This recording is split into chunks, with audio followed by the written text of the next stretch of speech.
once again, folks, here on Johnny D Talks to the Stars, another great guest, and this time around, the gentleman's name is Tommy James. You may be wondering, who is Tommy James? Well, Tommy James is from Tommy James and the Shondells, and here are some of the samples of their songs. Hanky Panky. My baby does the hanky panky. Yeah, my baby does the hanky panky. My baby does the hanky panky. My baby does the hanky panky. Hey, I think we're alone now. children behave. That's what they say when we're together. And watch how you play. They don't understand, and so we're running just as fast as we can, holding on to one another's hand. Crystal Blue Persuasion. Look over yonder. What do you see? The sun is rising, most definitely. Dragging the Line.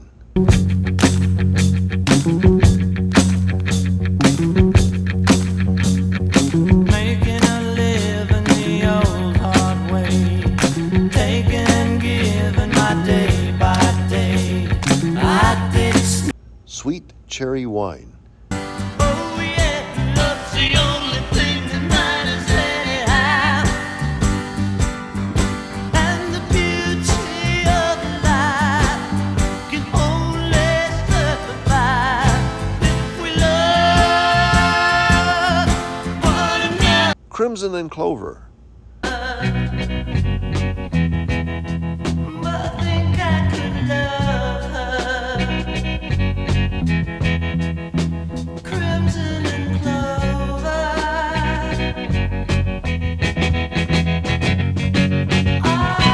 Mony Mony.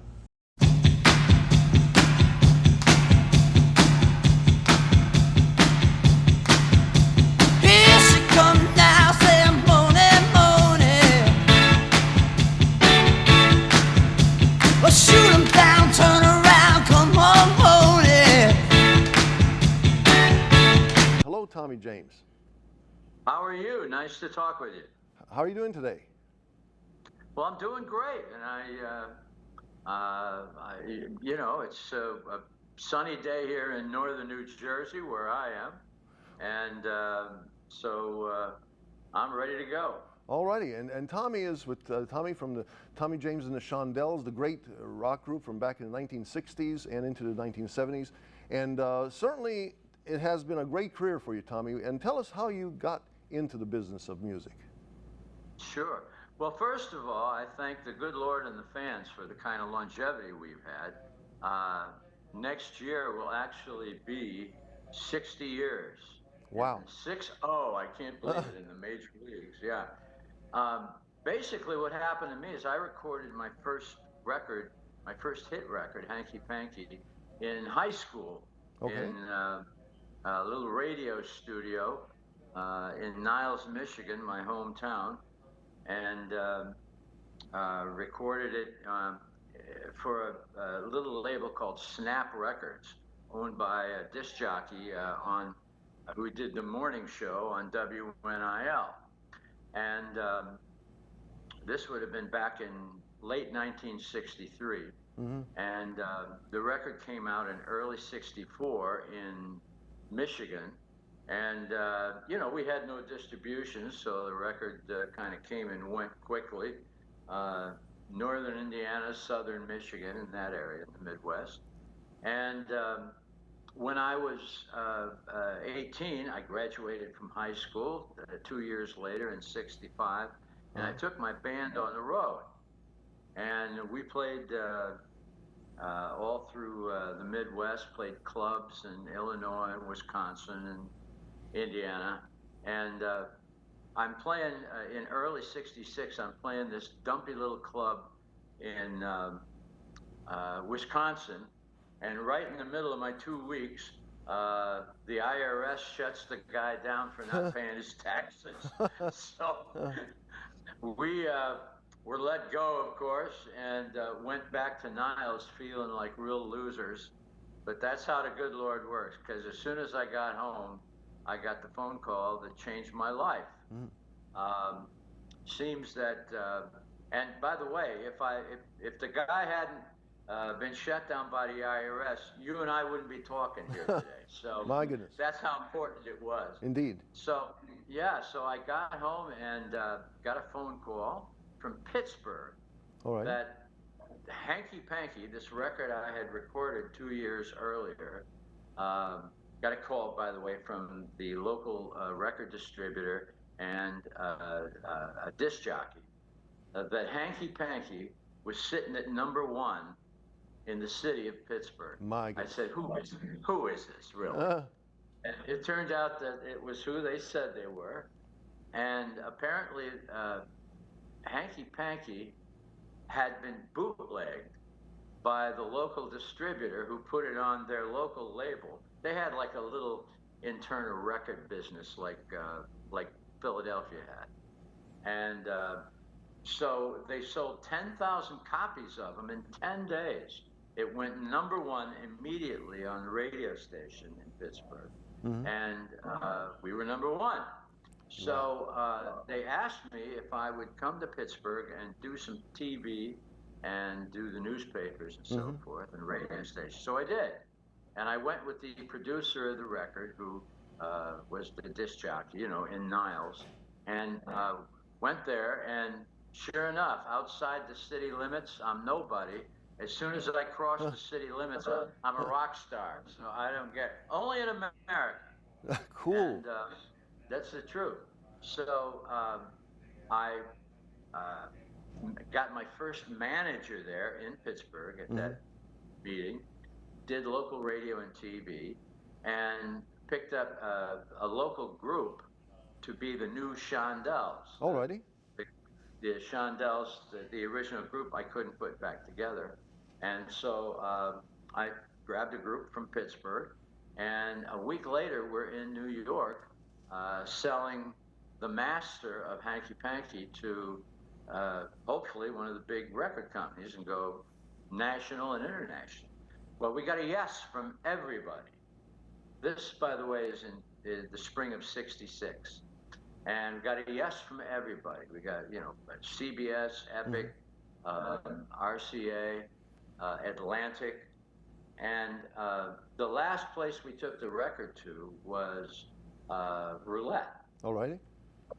And so I figured, you know, I went to bed that night figuring we were going to be with one of the big corporate labels who had wanted the record. And I went to bed feeling really good that night. And the next morning, about 10 a.m., we start getting phone calls from all the record companies that had said yes the day before. And suddenly they started saying one by one, they started saying, listen, I'm sorry, but we got to pass. Oh, wow. And I said, what do you mean you got to pass? I thought we had a deal.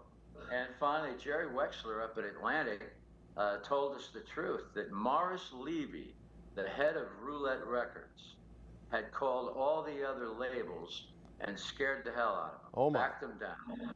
My goodness. And yeah, and you know, he talks like this. He said, "This is my record. Back off." And they did. And so we apparently were going to be on Roulette Records. It was the first offer I couldn't refuse. Okay. So, Yes. So at any rate, that is how it began with me. Of course, I'm sorry to be so long. Oh, no, nothing wrong with that. Kind of a dramatic story. The next day, I went up to Roulette to sign the contract, and I met Morris Levy for the first time. And this guy was right out of Central Casting. I mean, he was right out of the movies. Marlon Brando, right? Absolutely. And so, you know, he was about 6'3", 4", and you know, shaking his hand was like grabbing a hold of a catcher's mitt. You know, he was a big guy. And we'd heard stories about roulette being mobbed up, but you know, we never really knew if that was true or not. Well, it was, and of course, we found out incrementally who we were rubbing shoulders with. Wow. And I've often said our relationship with Roulette Records was really scary, and it was crazy and tumultuous and all that stuff. And the reason is, unbeknownst to me, when we signed with Roulette, Roulette, in addition to being a functioning independent record label, and a pretty good one, they had a lot of hits, but they were also a front for the Genovese crime family in New York. My goodness. And that made life really interesting for us. And in fact, I wrote a book about it. That's what I was going to ask you. The Me, the Mob, and the Music book, correct? That's right. And that's correct. And so the bottom line was, though, that if we had gone with one of the big corporate labels that we could have gone with, I'm sure Hanky Panky would have been the last time anybody heard from us, because we would have been, especially with a fluky record like Hanky Panky, we would have been turned over to an in-house A&R man, a producer. The competition would have been incredible with the other acts, and we would have been lucky to have been a one-hit wonder. At Roulette, they actually needed us, and they took Hanky Panky to #1 in the nation and #1 all over the world. Sure. And, you know, we ended up having 23 gold singles on Roulette, 9 platinum albums. We did about 110 million records worldwide over the course of the 8 years we were with Roulette. And, you know, that would have never happened, I don't believe, at another company. At Roulette, I was given total freedom to put my own production team together and learn the record business. That also would have never happened. So at a creative level, I'm very thankful that I was with Roulette. Of course, getting paid was a whole other story. That's what I hear. I hear that it took a big toll on you. I mean, try to get paid. Crime doesn't pay. I found that out. The famous term, yes. Yes. So at any rate, that's how it started out. That began my career, and that's how it happened.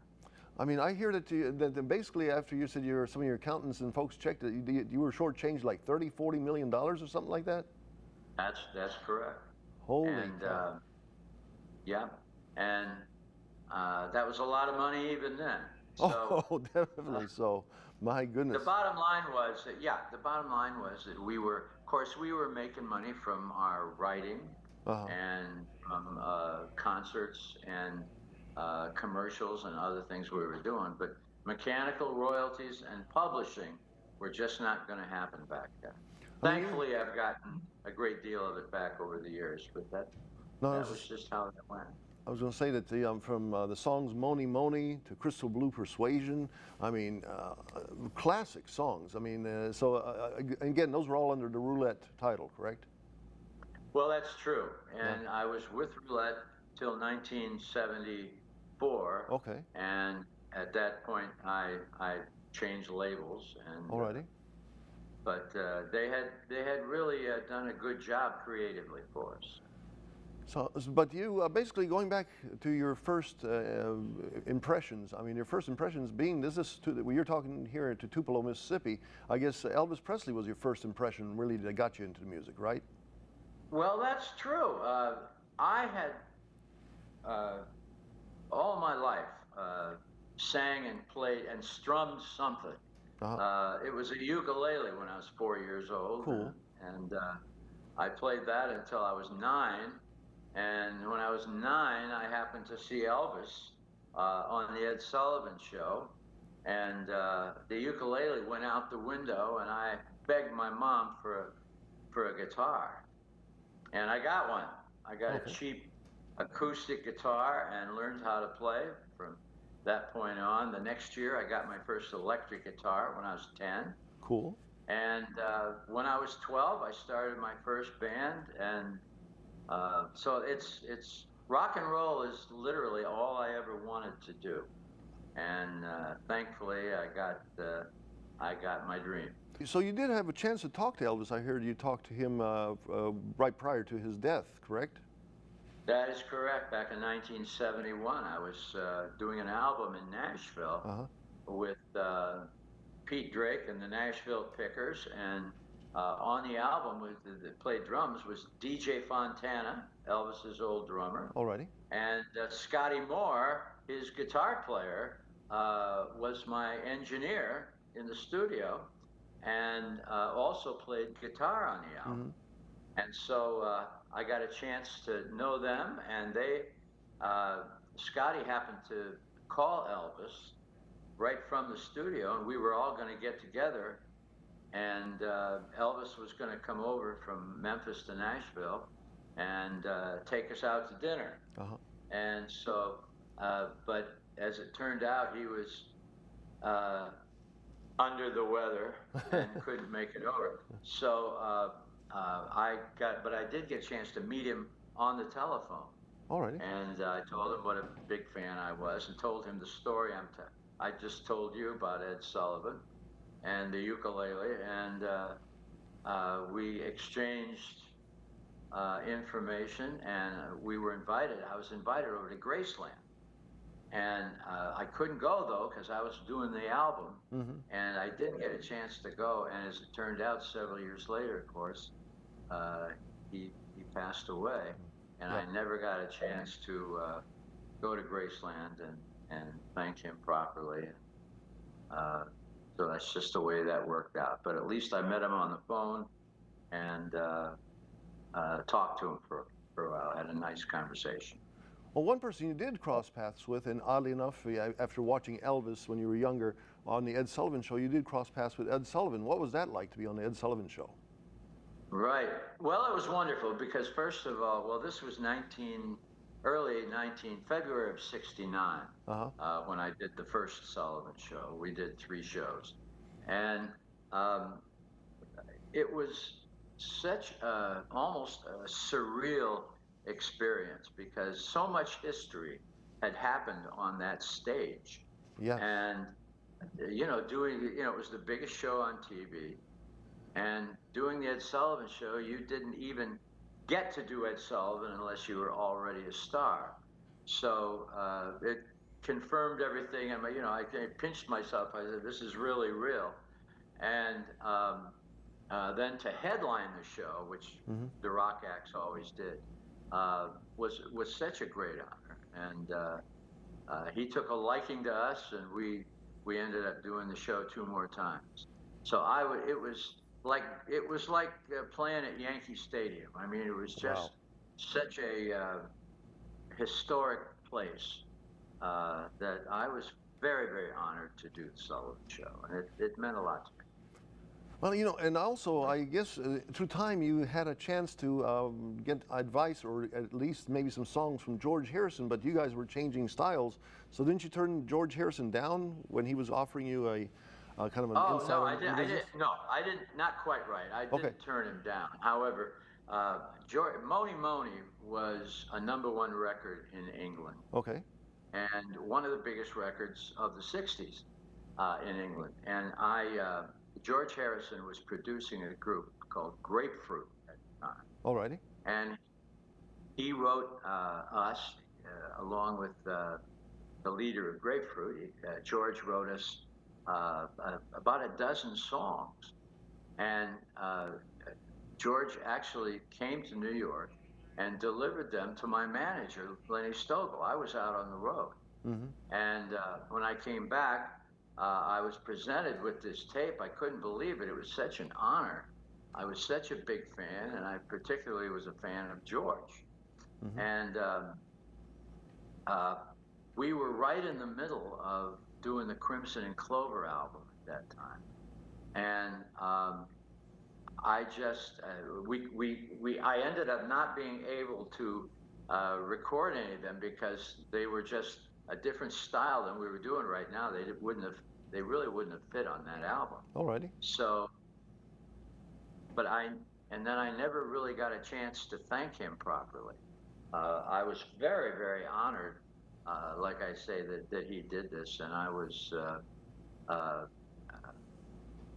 you know, I had basically written him back that I really thanked him, but I never got a chance to really talk to him and thank him like I would have liked. And I mean, and there's other other folks that you were basically your group was influencing and helping out. Was didn't you help out with through the Hubert Humphrey campaign in '68, right? Well, that's true. We were out with Hubert Humphrey. We were. It's kind of a long story, but I'll do the short version. We got after Robert Kennedy was killed, we were supposed to. We had been asked to play the Ambassador Hotel the night he was killed. Oh wow! And we weren't able to. We weren't able to go because I was playing, of all places, Dallas, Texas. Oh my! And at a place called the World Teen Fair, and so we basically had to bow out of that. And I got home that night after being in Dallas, and I had noon at Daley Plaza to see it because I was really affected personally by JFK's murder. I really was. And so I went home that night, turned on the TV to find out that Robert Kennedy had been killed. My goodness. And I just went into a funk for about a month. I just was very, very down, and I took it very personal. And so all of a sudden we get a call from Hubert Humphrey's office, of course the vice president running for president that year, and asked if we could come out on the road after the convention and play some rallies. And I said, absolutely. So after the convention, of course, you know, all the kids got beat up that year. There was the big, you know, the big commotion in Chicago. Mm-hmm. And basically, we're asking ourselves, is every rally going to be like this? We couldn't, you know, basically what we did. But we met him that following Wednesday out at, I think it was Wheeling, West Virginia. And we ended up doing the rest of the campaign. And we became great friends, and he was cool. Just a wonderful man, and we could have done a lot worse than Hubert Humphrey. I really was very honored to have been asked, and we had a great time. And it's the first time that a rock and roller and a politician had hooked up to do that kind of a thing. Very cool. So cool. I'm very proud to have been really right in the middle of my generation during that. Say, and you know, I know that you had basically with all the ups in your life, you had some downs in your life, and then there was a point in your life that ends up being that you're at a Holiday Inn and a Bible. Can you tell us a little about that? Well, basically, that's kind of a combination of two stories. I was I picked up a Bible out of a Holiday Inn, and it was in the drawer, and I felt so guilty because I stole it, and I put it in my suitcase and took it home, and it was a Gideon Bible, and I didn't realize till years later that that's what you're supposed to do. So it took me a long time to get over the guilt. Right. So at any rate, I became a Christian in 1967. Very nice. And I guess that's the story you were referring to. Sure. And I mean, how did being in the big music industry and becoming Christian, was that a kind of an obstacle for you, or how was that? Well, you know, the funny part is that that was kind of a common thing to do back then. Okay. Good. There was no pushback, and there was no you know, I didn't mind telling people exactly where I was coming from. I wrote songs about it: Sweet Cherry Wine, um, Crystal Blue Persuasion, Exactly. I know and Crystal Blue Persuasion. That was a shocker. And when I saw your biography and I was watching that, you know, about that part, and it's, yeah, the Crystal Blue Persuasion is a Christian song for you. And if you look yes, at it it was. now, it does have that look to it. Well, a lot of people thought it was about drugs and you know whatnot, and I keep telling them, I say, well, you know what, you take it where you can get it. Ha ha ha. and so you know a career that you've had ups and downs and everything. Where are you headed this day now? I know I've seen you on just as I was looking at your biography. In the last couple of years, you had a concert appearance with Joan Jett and Miley Cyrus, and you all did Crimson and Clover. So Yeah, at the Hall of Fame when Joan was being inducted. cool. Uh, uh, but we're all over the North America, and if you want to come to our website, it's just TommyJames.com. All We're righty. all over the internet. We're on Facebook. We're on X. We're on Instagram, and I have a radio Yes, show yes, every week on Sirius XM yes. on Sunday from 5 to 8 p.m. Eastern Time. It's just getting together with Tommy James. It's called, and we're in our 8th year. All right, it's on As a matter channel of fact. 73, right? Channel 73, 60s Gold. We're doing a movie. Oh, okay. Me, the Mob, and the Music, the book that we came out with a few years ago, is being turned into a movie. All righty, cool. And we're in the beginning stages of that. And I'm going to be co-producer, and it's going to, well, we're probably looking at another 2 years anyway, but we'd kind of like it to be a series Oh, rather okay. than a theater movie, a series on, you know, a major TV premium channel like an HBO or Okay. Netflix or something. And so that's in the works. Very And cool. we're in the middle of all kinds of stuff. We have our own record label, Aura Records, and we put out product. We have basically most of our albums, our older albums and newer albums, are Okay. all out in stores now. And so we're kind of all over the place. And if you want to come, if anybody wants to check out our concert dates, just come to our website, TommyJames.com, and all of our concerts are listed, our concert merchandise and all that stuff. So yeah, we're still doing it, and I'm very That is very thankful to be doing it.